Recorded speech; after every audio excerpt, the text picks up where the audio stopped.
Hello, everybody, and welcome to Gene's Reviews. Reviews from a regular dude, where I do trailer reactions, I react to YouTube videos, I review YouTube channels. Occasionally, I'll review a movie, but really, I just do whatever the hell I want. Hello, everybody, and welcome to Gene's Reviews. Reviews from a regular dude. Down in the basement. Today, we're doing one from Top 5 Scary Videos. And this is the top 5 2021 horror movies that we can't wait to see. How many of you out there like horror movies? They're my favorite. I like all genres, but horror is definitely my favorite. My least favorite, honestly, is probably gotten to be comedy because to me they're all the same anymore. But I used to love comedies, but now it's really rare that you can actually find one that's any good. I like movies that are real emotional. There are some though that I really can't get into, like The Notebook. I couldn't get into that movie, not at all. Stuff like that I really don't care for. But yeah, horror, that's the way to go for me. So let's check this out. The horror movies we can't wait to see in 2021. These drawings belong to a student of mine. This is what was in the mine. It's a diabolical spirit. Well, around this time last year, we made a video about the top 2020 horror movies we couldn't wait to see. Due to circumstances beyond our control, most of those movies went unreleased this year. I hope you'll forgive me for any repeats on the list, but what can you do? Warner Brothers is currently leading the charge on some home releases, but I would really like to be able to sit in a theater with a bunch of other movie lovers someday. Yeah. In the meantime, let's all dream. I know a lot of people like watching it at home on their big screen and everything, but I end up falling asleep a lot of times. I would much rather go and have the movie theater experience at the theater with the popcorn or the nachos and the drink and the other people in the theater. To me, that's just the only way to watch a movie.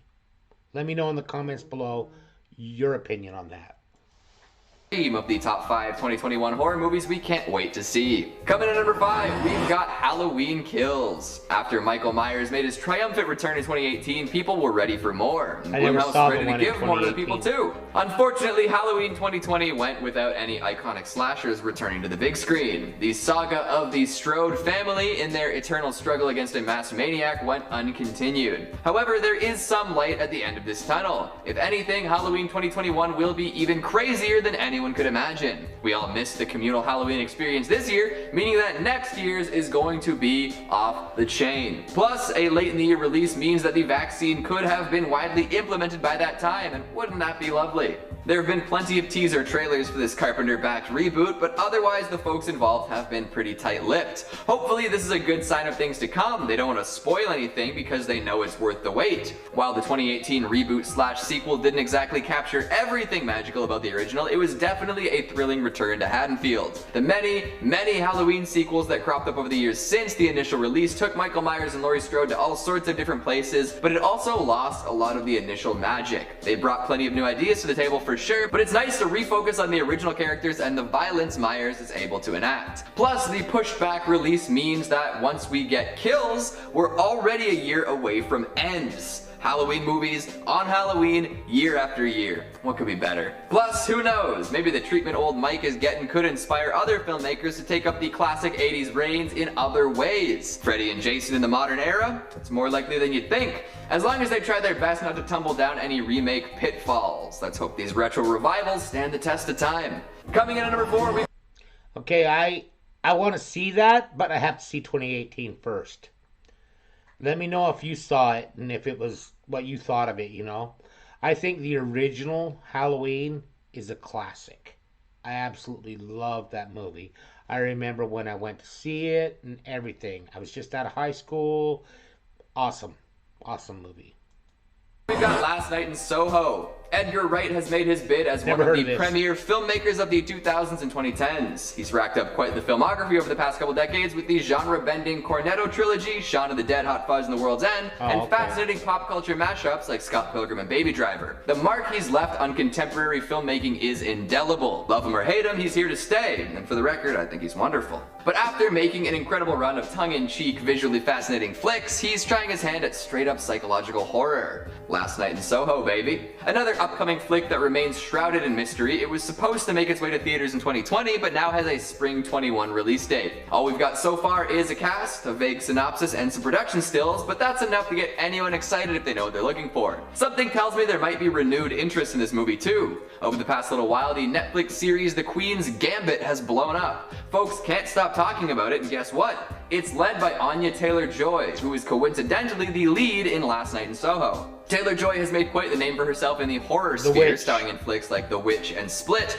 but her The appeal Witch. seems to be widening. So folks who might have not been thinking about it before are likely much more interested now that they've got a familiar face involved. Part period piece, part time travel.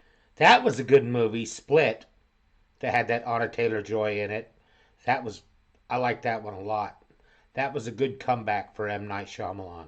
Affair, part psychological horror, Last Night in Soho should be a beautiful and disturbing treat for any horror fan. Coming in at number 3, we've got The Conjuring, The Devil Made Me Do It. It's been quite a while since the last mainline Conjuring film came out. The first one was out in 2013, followed by a sequel 3 years later, and now we're staring down a 5-year period since The Conjuring 2 released. Sure, there were a few Annabelle flicks in between, and The Nun and La Llorona too, but folks are hungry for another Ed and Lorraine Warren adventure. Hopefully it lives up to all the hype, especially after being pushed back from 2020. Pulling from real-life experiences of the famous paranormal investigators, the Conjuring series has always managed to present audiences with some pretty freaky flicks. For The Devil Made Me Do It, the folks behind the scenes decided to move away from the typical haunted house story. This time, it's the story of Arnie Cheyenne Johnson. You know, the first known case in the United States where the defense sought to prove innocence based on the defendant being demonically possessed?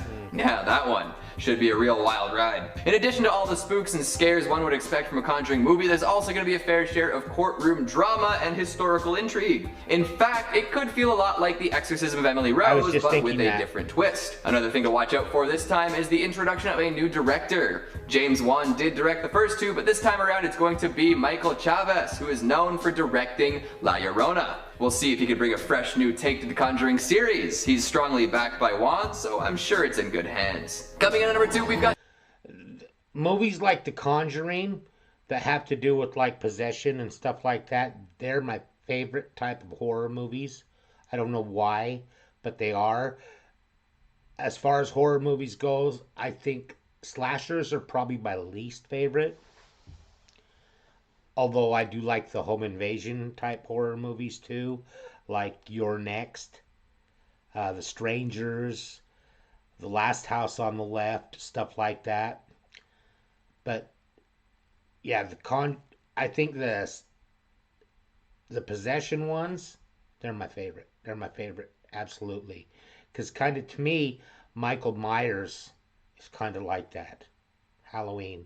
It's a slasher too, but there's something going on there. Something of the paranormal. Candyman. Yet another case of a movie that's been pushed back to ensure theatrical release. I respect it, but how long are we gonna have to wait? Folks have been amped about this movie since it was announced, and from what we've seen, it's going to be a doozy. Directed by Nia DaCosta, bringing back Tony Todd, and featuring all sorts of visual wonder, folks are chomping at the bit to see Candyman once again. Seemingly taking the same route as 2018's Halloween by retconning sequels and starting from where the first ended, but some years later, we find ourselves back at Cabrini Green. This time, however, it's not the heavily subsidized housing project it once was. Cabrini Green has been gentrified, but the legend of Candyman still echoes throughout the hallways of the glassy, spacious condos and art galleries. Artist Anthony McCoy stumbles across the legend and starts spreading word of Candyman among the high-class community that now inhabits the Hook Wielders' stomping ground, and that was a bad call. From the trailers and the previews, folks are definitely buzzing about this B-themed reimagining of a classic. Plus, there's the papercraft shadow puppet short that details Candyman's history, and it is absolutely excellent. Look it up if you haven't seen it. Plenty of folks were majorly disappointed when this movie got pushed back to the new year, and for good reason. When it hits theaters, you can be assured there will be plenty to talk about. And finally, at number 1... I loved Candyman.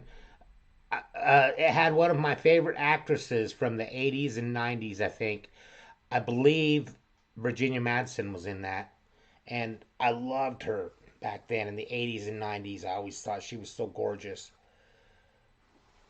I think she's the sister of the actor Michael Madsen that was in Reservoir Dogs and a lot of those Tarantino movies.